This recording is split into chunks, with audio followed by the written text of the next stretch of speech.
پاکستانیوں، اب جب سارے نام نہاد لیڈران عوام کے میدان میں پٹ گئے ہیں تو اب اقرار الحسن اور شاہد خان آفریدی کو میدان میں اتارا جا رہا ہے، اور واردات یہ ڈالی جا رہی ہے کہ نوجوانوں کو جو کہ 63% بنتے ہیں ان کو عمران خان سے توجہ ہٹائی جائے۔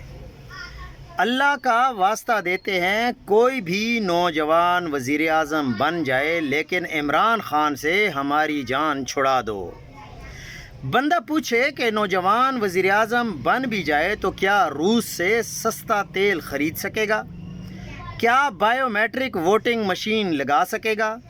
امریکہ کو اڈے دینے سے انکار کر سکے گا؟ اور جو ادارہ جس کا جو کام ہے وہ وہی کام کرے گا؟ مسئلہ سارا سسٹم کا ہے، وزیر اعظم کا نہیں ہے۔ عوامی وزیر اعظم کو آج تک اس کا اصل مینڈیٹ نہیں دیا گیا تاکہ وہ کھل کر کوئی فیصلے کر سکے۔ اس کا مینڈیٹ چرا کر اس کو کٹ پتلی بنا دیا جاتا ہے۔ اگر کٹ پتلی کرپٹ ہو تو ڈیل کر کے بھاگ جاتا ہے اور ڈیل کر کے واپس بھی آ جاتا ہے، اور اگر کوئی کٹ پتلی بننے سے انکار کر دے تو اڈیالہ جیل زندہ باد۔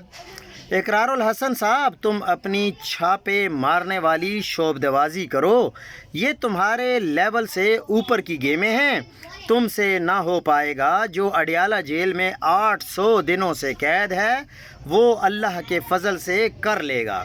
اگر اتنا ہی درد ہے عوام کا تو آواز اٹھاؤ، 8 فروری کا مینڈیٹ کس نے چرایا؟